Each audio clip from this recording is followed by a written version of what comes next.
how do you go from that to thinking that you can run against an incumbent U.S. Senator? Well, a Democrat in a Democratic state. I know. Well, see, I was leaving politics. It's like that Michael Corleone joke about, you know, I keep trying to leave the mafia, but it keeps pulling me back. Yes. Right. Well, that was that's what happened with my political career. Every time I got ready to leave, it just pulled me right on back in. And after the reapportionment case, everybody told me I was going to get run out of town on a rail. But that didn't happen because Harold Washington was elected mayor. And when Harold, who was also an independent, who was an ally, a political ally, when he got elected mayor, he wanted his person to be his spokesman in Springfield. So instead of getting run out, I became assistant majority leader. So broke down some more, because that was the first time ever you can imagine somebody looked like me was the assistant majority leader. So I did that during Harold's first term. And then I was ready to leave Springfield. I was ready to leave the legislature. I was ready to leave politics, actually, because my own marriage had begun to founder. I was ready to come back home and go and practice law.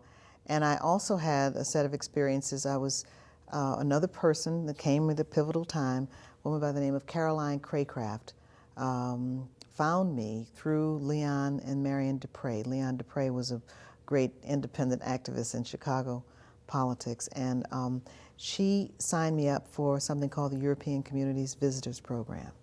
And essentially it's something sponsored by the EU that lets young people who are involved in government or whatever in the community travel and get a view of the European community. So I traveled just as my marriage was breaking up. I wound up going and spending a couple months just kind of backpacking around in Europe.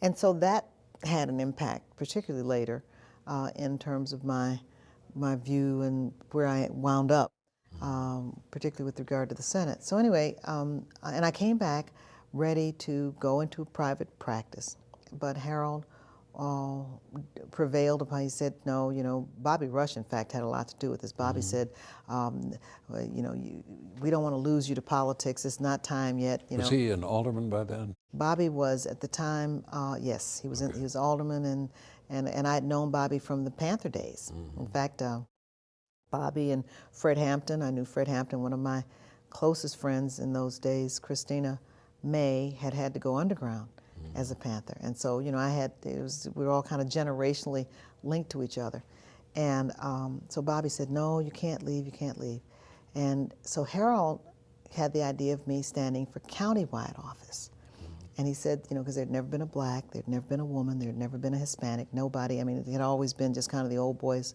network for real. And so I told him, okay, well, I'd do it, you know, at that point, well, why not? So right after I said I would, and frankly, even as I was having second thoughts about doing it, Harold died. And then it was almost like you had to, because he had this, you know, Harold Washington had a way with words, and he announced the dream ticket. You know, and the dream ticket was comprised of women and men, black, white, brown, Asian. I mean, we were everybody. It was the dream ticket, representing the whole community. And then, like I said, within a couple of weeks, he was gone, not even that long. So I ran for, and was elected Recorder of Deeds of Cook County, which was a countywide office. And again, I was not, you know, I wanted to do the best job I could while I was planted. And so I did what I could in that office, in that countywide office, and reformed the office, and I think we did some really good things there.